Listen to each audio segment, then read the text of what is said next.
하겠습니다.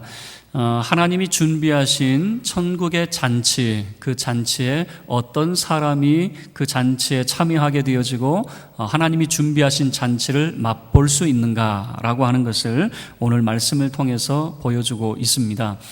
특별히 오늘 말씀을 네 가지 예수님의 교훈을 중심으로 살펴보도록 하겠습니다. 먼저 1절 말씀을 보면 지금 예수님이 어떤 자리에 있는가라고 하는 것을 잘 보여주는데 1절 말씀을 보면요, 예수님이 안식일에 이 바리새인의 지도자 중에 한 사람의 초대를 받게 되어졌습니다. 그러니까 지금 식사 자리에 예수님이 초대를 받게 되어지는 것이죠. 그래서 지금 이 식사 자리가 더 확대되었어요. 나중에는 하나님 나라에서 그 천국 잔치로 확대가 되어지는데요. 자, 예수님의 네 가지 교훈인데요. 첫 번째 교훈은 무엇이냐면 안식일에 과연 병자를 고치는 것이 옳으냐라고 하는 것에 대한 바리새인들에 대한 교훈을 첫 번째 예수님이 주십니다. 1절 말씀을 보면요, 지금 예수님께서 이 바리새인의 지도자의 집에 초대를 받으셨으니까 좀 분위기가 좋은 그런 곳이 아닐까 생각할 수 있지만 1절 내용을 보시면요, 엿보다라고 하는 표현이 나옵니다. 이 말은 뭐냐면 지금 바리새인들이 예수님을 시험하고자 하고 있다라고 하는 것이죠. 그래서 예수님이 율법을 지키는 참된 선생, 참 랍비가 아니라 율법을 어기는 거짓 선생이다라고 하는 것을 시험하려고 지금 예수님을 초대했다라고 하는 것을 알 수가 있는 것이죠. 자, 그래서 2절 말씀을 보면 예수님 지금 발 앞에 누가 있습니까? 지금 수종병 든 사람이 예수님 바로 앞에 있는 겁니다. 그러니까 이 사람들은 안식일에 예수님이 병자를 고치는지 안 고치는지를 시험하기 위해서 병자를 지금 예수님 발 앞에 지금 놔두고 있는 것이죠. 수종병이라고 하는 것은 몸에 물이 차서 몸이 붓는 그런 병을 말하거든요. 그래서 좀 가까운 게 뭘까 생각할 때 우리가 복수가 찬다고 그러죠. 배에 물이 차면은 그거 굉장히 위험합니다. 아마 이런 병이 아닐까 생각이 되어져요. 그러니까 굉장히 이 사람은 생명이 위독한 그런 사람인 것이죠. 예수님께서 안식일에 병이 고치는 것이 옳으냐 옳지 않느냐, 지금 그것을 시험하기 위해서 모여든 그 사람들, 자, 예수님께서 한 질문을 하십니다. 3절 말씀을 보면 예수님께서 그 식사 자리에 모여든 사람들에게 질문을 하는데, 자, 안식일에 병 고쳐주는 것이 합당하냐 아니하냐. 자, 예수님의 질문은 이런 겁니다. 합당하냐라고 하는 것은 뭐냐면 율법을 잘 준수하는 것이냐 아니면 율법을 어기는 것이냐. 지금 예수님께서 그렇게 질문을 하고 있는 거죠. 뭐가요? 안식일에 병을 고치는 것이 과연 율법적이냐 아니면 율법을 어기는 것이냐. 자, 그런데 지금 그 식사 자리에 모여든 사람이 어떤 사람들입니까? 바리새인의 지도자의 집에 모여든 바리새인들이에요. 이 바리새인들은 지금 예수님을 시험하고 엿보고 있는 것 아니겠습니까? 근데 4절 말씀을 보면 아무도 대답하지 않았어요. 아무도 대답하지 않았지만 속으로는 어떻게 대답했겠습니까? 예수님이 안식일에 병자를 고치는 것이 합당합니까? 합당하지 않습니까? 라고 질문했을 때에 아무도 대답하지 않았지만 그 자리에 앉아있던 사람들은 속으로는 이렇게 말했겠죠. 그거는 불법이요. 그거는 율법을 어기는 것이요. 라고 그렇게 속으로는 말했겠죠. 안식일에 병자를 고치는 것은 안 됩니다. 그렇게 생각을 했겠죠. 그러니까 지금 예수님 앞에 안식일 그 식사 자리에 병자를 놓고 지금 다른 사람들은 이런 거죠. 안식일에는 병자를 고쳐서는 안 됩니다. 지금 그런 생각을 가지고 있는 바리새파 사람들이다라고 하는 것이죠. 그런데 예수님께서는 그 병자를 고쳐주셨습니다. 수종병 든 사람을 고쳐주시고 한 번 더 그 사람들을, 그 식사 자리에 모여든 그 사람들을 바라보시면서 예수님께서 질문을 하십니다. 5절 말씀입니다. 우리 함께 합독하죠. 5절 시작.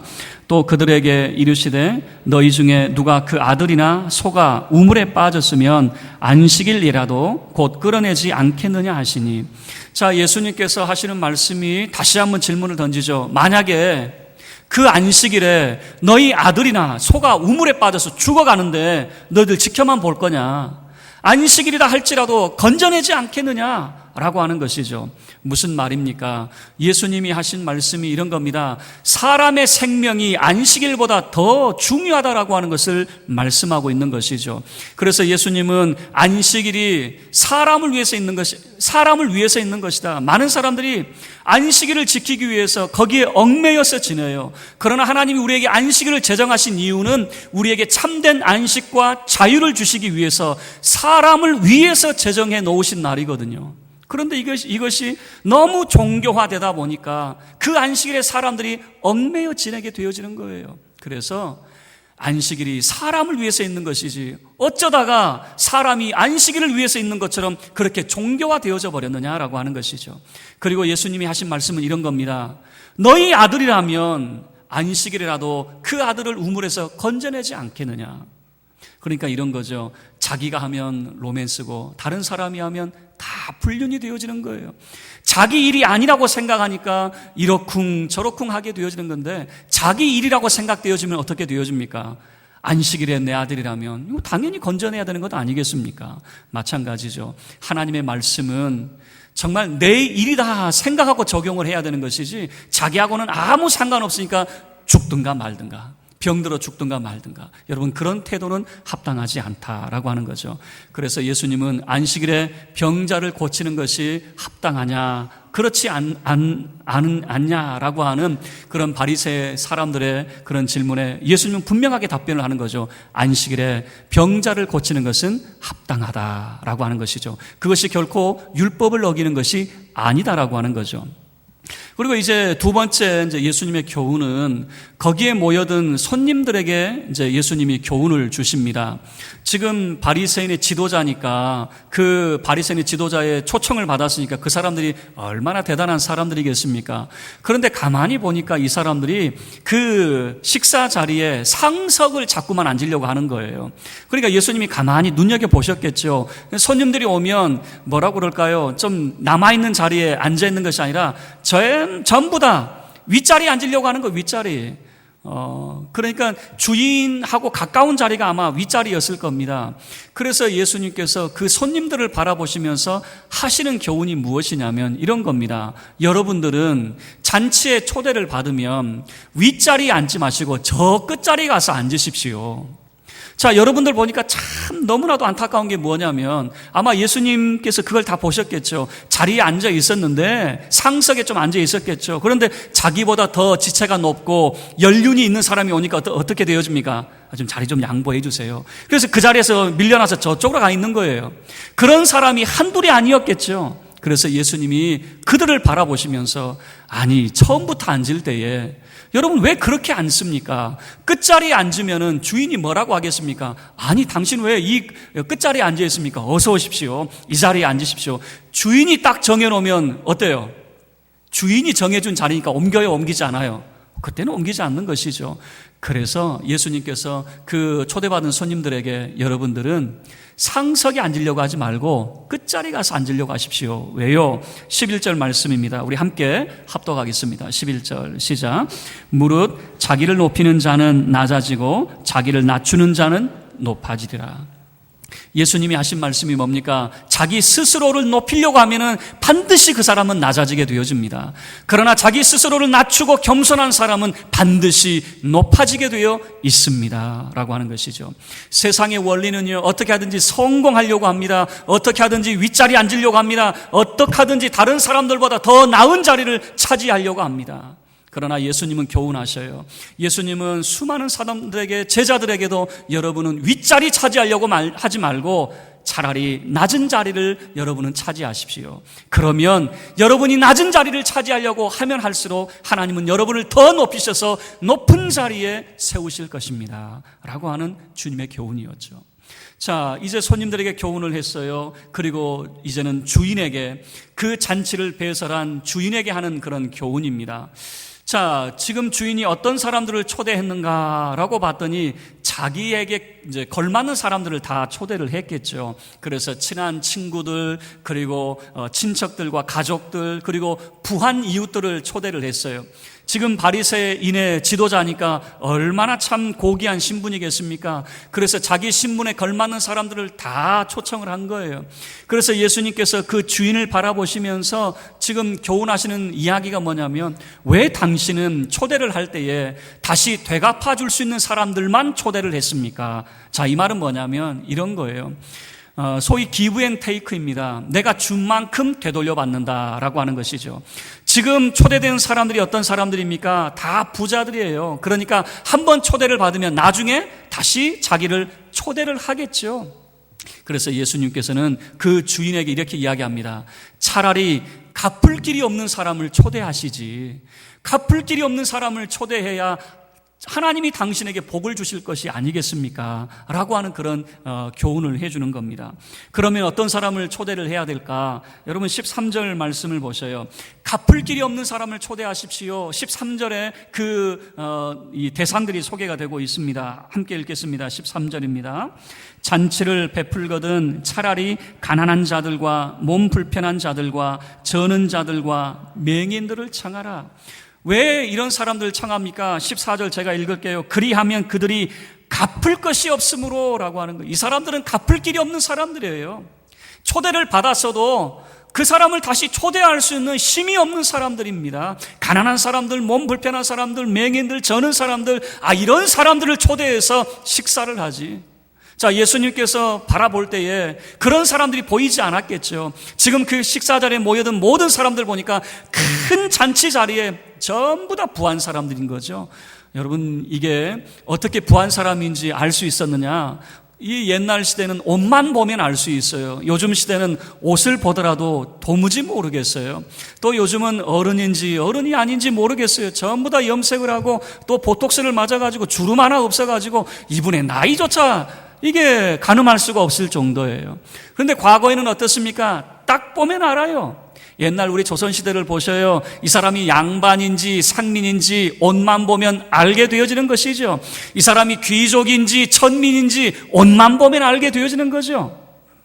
자, 예수님이 그 식사 자리에 어떤 사람들이 모였는가? 주인이 어떤 사람을 초대했는가? 가만히 봤더니 전부 다 부자인 거예요. 좀 가난한 사람들도 함께 있어서 그 사람들도 대접했으면 얼마나 좋겠습니까? 그런데 전부 다 부자들만 모여 있으니 예수님께서 그 주인에게 하시는 말씀이, 아니 갚을 길이 없는 사람을 좀 초대를 하지 왜 그러셨습니까? 그런 거죠. 그리고 14절 우리 함께 합독하도록 하겠습니다. 14절 시작. 그리하면 그들이 갚을 것이 없으므로 내게 복이 되리니 이는 의인들의 부활 시에 내가 갚음을 받겠음이라 하시더라. 왜 갚을 길이 없는 사람들을 초대하라라고 예수님이 말씀하셨습니까? 이 땅을 살아갈 때에는 그 사람들은 갚을 길이 없을 거예요. 그런데 의인의 부활 시에 하나님이 갚아주신다라고 하는 말씀을 하게 되어지는 거죠. 그러니 이 갚을 길이 없는 사람에게 그렇게 대접을 하게 되어지면 그것이 얼마나 복된지. 이 땅을 살아갈 때에는 자기는 주기만 하고 받지를 못했어요. 그러나 의인의 부활 시에 하나님의 나라에 이르게 되어지면 하나님이 그것을 기억하시고 그 사람에게 되갚아 주시니 이거야말로 얼마나 큰 복이냐라고 하는 것이죠. 자, 주인에게 예수님께서 교훈을 하셨어요. 자, 이 말을 들었던 이제 바리새인이 거기에 그 예수님의 말씀에 반응을 보입니다. 자, 어떤 반응이냐면 이제 15절의 반응을 보이는데, 자, 이 말을 이해하려면 이제 우리가 바리새인이 어떤 사람인지를 좀 알아야 돼요. 지금 예수님께서 주인에게 무슨 말을 했냐면 이 부활에 대한 이야기를 하고 있는 겁니다. 유대인들은 크게 두 가지로 나누어지게 되어지는데요, 부활을 믿는 사람과 부활을 믿지 않는 사람으로 크게 나누어지게 되어집니다. 도대체 부활을 믿지 않는 사람이 어떤 사람들입니까? 성전에서 일하는 사람들, 사두개인들은요, 또 레위 사람들은 부활을 믿지 않았습니다. 천사도 믿지 않고 영도 믿지 않았습니다. 그저 현세가 하나님의 나라고 현세가 끝이다, 그렇게 생각을 하고 있었어요. 그리고 부활을 믿는 사람들은 바리새인들이었어요. 자, 그러면 지금 그 식사 자리에 모여든 사람들이 어떤 사람들이라고요? 바리새인의 지도자의 집에 모여든 바리새인들이니까 이 사람들은 부활을 믿는 사람이에요, 믿지 않는 사람이에요? 부활을 믿는 사람이거든요. 그런데 예수님이 의인의 부활을 말씀하시니까 거기에 맞장구를 치고 있는 겁니다. 그게 15절 말씀이에요. 자, 15절 함께 합독하죠. 시작. 함께 먹는 사람 중에 하나가 이 말을 듣고 이르되 무릇 하나님의 나라에서 떡을 먹는 자는 복되도다 하니. 자, 예수님께서 의인의 부활 이것을 말씀하니까 거기에 그가 대응을 보이는 겁니다. 맞아요. 하나님의 나라에서 떡을 먹는 사람이 얼마나 복된 사람일까라고 하는 거죠. 자, 예수님의 네 번째 교훈인데요. 이렇게 이 사람이 말했을 때 예수님께서 그 사람을 칭찬하지 않아요. 오히려 예수님께서 어떤 사람이 천국 잔치에서 그 잔치를 맛볼 사람인가라고 하는 것을 말씀하시는데 오히려 바리새인을 예수님께서 훈계하시는 그런 내용을 보여주고 있거든요. 그러니까 이런 겁니다. 이 바리새인들은요, 소위 말해서 자기 스스로를 의인이라 그렇게 여겼어요. 그래서 바리새인들은 일주일에 2번씩 금식을 하고 소득의 11조를 꼬박꼬박 내고 또 구제도 하고 철저히 율법을 지키며 살아가는 사람들, 그래서 자기 스스로를 율법을 준수하는 의인들이라 그렇게 생각을 했어요. 그래서 바리새파에 들지 않은 사람들을 철저하게 차별을 하게 되어지는데요. 죄인들, 로마인들에게 붙어가지고 돈을 버는 세리들, 창녀들, 이런 사람들을 전부 다 죄인으로 치부를 하게 되어지는 거예요. 그래서 무슨 말입니까? 차별을 하게 되어지는 거예요. 바리새파에 속하지 못한 사람들은 다 누굽니까? 하나님 나라를 들어갈 수도 없고 하나님 나라의 잔치를 맛볼 수 없는 사람들, 죄인들, 이렇게 차별을 하게 되어지는 거예요. 자, 그러면 지금 15절에서 이 바리새인 한 사람이 반응을 보이는 것은 뭐냐면은 지금 바리새인 지도자의 집에서 음식을 먹으면서 이렇게 말하는 거예요. 천국에 가서 그 잔치를 맛볼 사람이 누구냐? 우리들이다, 그 말이에요. 지금 이 바리새의 그 지도자의 집에서 식사를 나누고 있는 우리들이 이곳에서만 식사를 하는 것이 아니라 하나님 나라에 가서도 우리가 식사를 하는 천국 잔치를 맛볼 사람들이다, 그렇게 말하고 있는 거예요.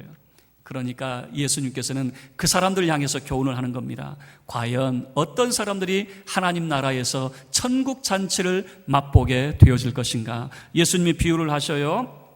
어떤 사람이 큰 잔치를 벌였습니다. 잔치를 벌이고 이제 잔치인 날이 되어서 종들을 보내가지고 그 손님들을 초대를 하게 되어집니다.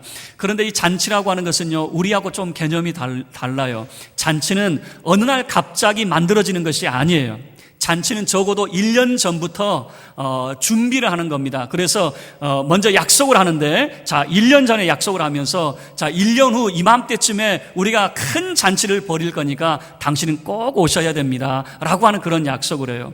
그러면 이 약속을 하는 사람은 어떤 사람이냐면, 우리나라에서 이제 결혼식 청첩장 돌릴 때에 우리나라 좀 안면만 있으면 뭐 청첩장도 돌리고 그러잖아요. 그런데 이 유대인들은 가장 친한 사람들만 초청을 하게 되어집니다. 그래서 초대를 받은 사람은 반드시 이 초대에 응하는 것이 예의가 되어지는 것이거든요. 그러니까 다 약속을 한 거예요. 어느 날 갑자기 잔치를 벌이는 것이 아니라 다 약속을 했어요. 내가 그 잔치에 반드시 참석을 하겠습니다. 다 약속을 한 사람들이에요.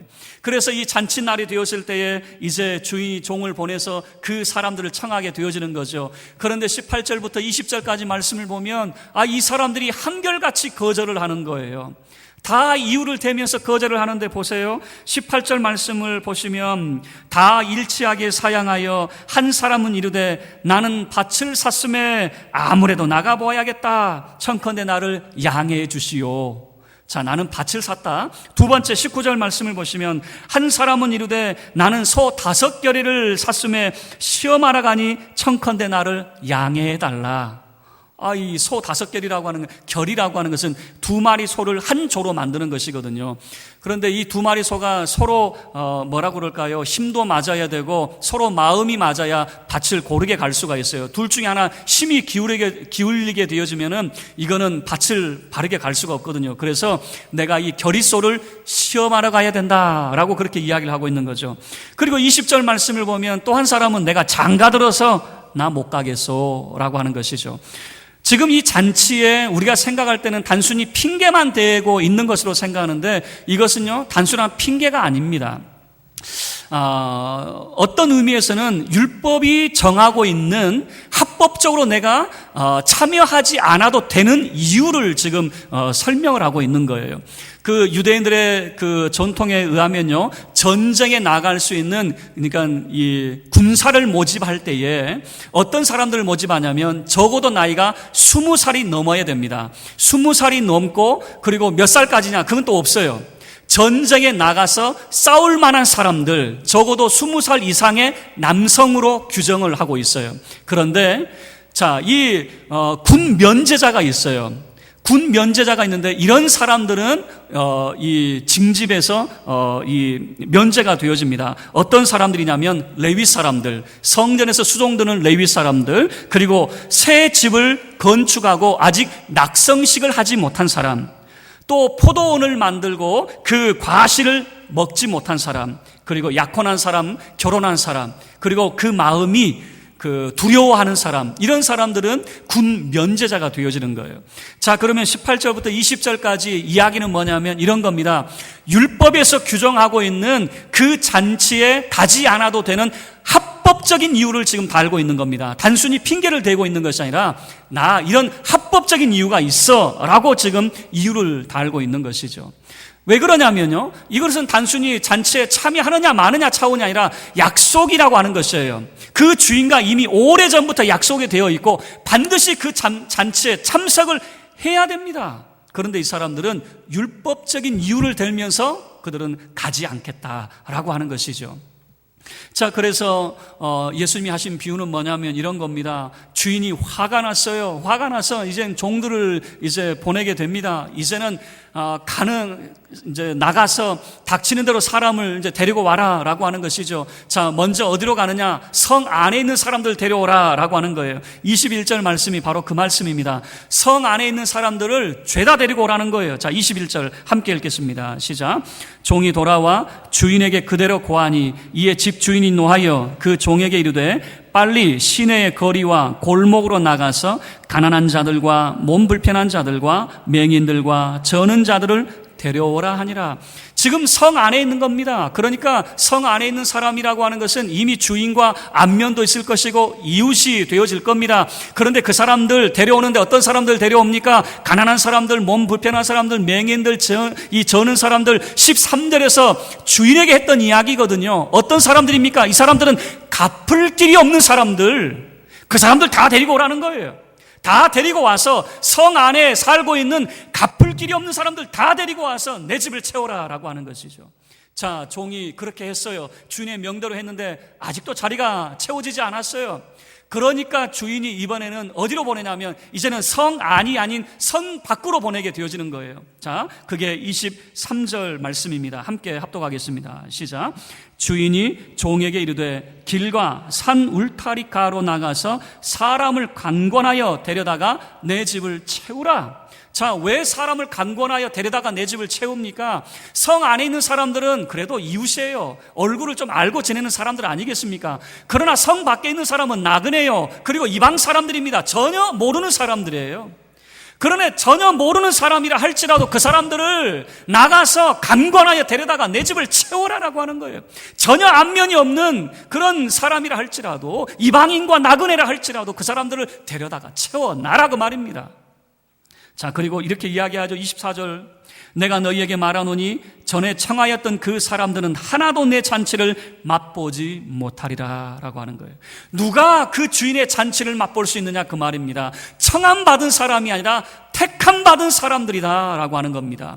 청함받은 사람이 어떤 사람들입니까? 청함을 받았지만 이 사람들은 율법적인 이유를 댔어요. 그리고 예수를 믿지 않는 사람들이었어요. 율법의 이야기를 대면서 안식일에 병자를 고치는 것이 옳습니까? 라고 이야기하면서 예수님을 믿지 않은 사람들이었어요. 그러나 이 택함 받은 사람들이 어떤 사람들입니까? 갚을 길이 없는 사람들이지만 이 사람들은 예수님을 영접하고 예수님을 믿은 사람들이었어요. 그 사람들이야말로 갚을 길이 없는 하나님의 은혜를 경험하는 이 사람들이야말로 천국 잔치에 참여하게 되어지고 하나님이 준비하신 그 잔치를 맛볼 사람들이다 라고 하는 것을 예수님이 말씀하게 되어지는 것이죠. 자, 말씀을 마치죠. 예수님은 4가지 교훈을 하시게 되어집니다. 첫 번째는 바리새인들은 과연 안식일에 병자를 고치는 것이 옳습니까? 그들은 그렇게 질문을 했어요. 예수님은 말씀하십니다. 안식일에 병자를 고치는 것은 합당합니다. 왜요? 사람의 생명이 그 날보다 중요하다 그 말입니다. 사람이 더 중요합니다. 사람이 소만도 못합니까? 소도 우물에서 건져내는 판에 사람을 고치는 것이 뭐가 잘못됐다 그 말이에요. 예수님은 말씀하셔요. 예수님은 안식일의 주인이에요. 하나님이 우리에게 안식일을 주신 것은 우리를 위하여 주신 것이지 우리를 얽매기 위해서 주신 것이 아니다 그 말이에요. 우리가 주일을 지키는 것이 우리가 얽매기 위해서 지키면 이건 잘못된 거예요. 우리를 위하여 주신 날입니다. 우리에게 참된 자유와 참된 생명을 주신 날이지요. 자, 두 번째, 손님들을 바라보시면서 예수님이 하신 말씀이 자꾸만 잔치에 상석에만 앉으려고 하는 그 사람들에게 예수님은 교훈하십니다. 여러분, 윗자리에 앉지 마시고 차라리 끝자리에 가서 앉으십시오.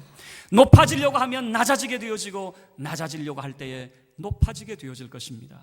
그리고 주인에게는 예수님께서 이렇게 교훈을 하게 되어지죠. 왜 당신은 갚을 수 있는 사람들만 초대를 했습니까? 차라리 갚을 수 없는 사람들을 초대하십시오 라고 하는 것이죠.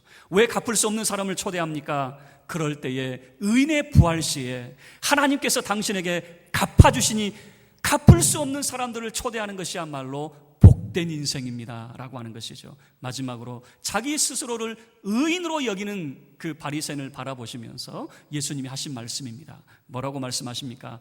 청함받은 사람이 잔치 자리에 참여하는 것이 아니라 택함 받은 사람이 잔치에 참여하게 되어진다라고 하는 것이에요. 여러분, 예수 그리스도를 믿는 사람이 저 천국 잔치, 하나님께서 준비하신 그 잔치를 맛보게 되어질 것입니다. 우리에게 주어진 그런 의무가 있다면 이런 거예요.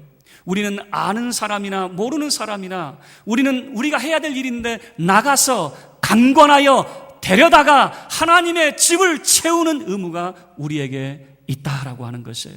저와 여러분이 채움의 전도자가 되어지기를 주의 이름으로 축원합니다. 하나님의 집을 채우는 채움의 전도자, 나가서 강권하여 데려다가 하나님의 집을 채우는 채움의 전도자가 다 되어지기를 주의 이름으로 축원합니다. 다 같이 자리에서 일어서서 함께 찬양하겠습니다.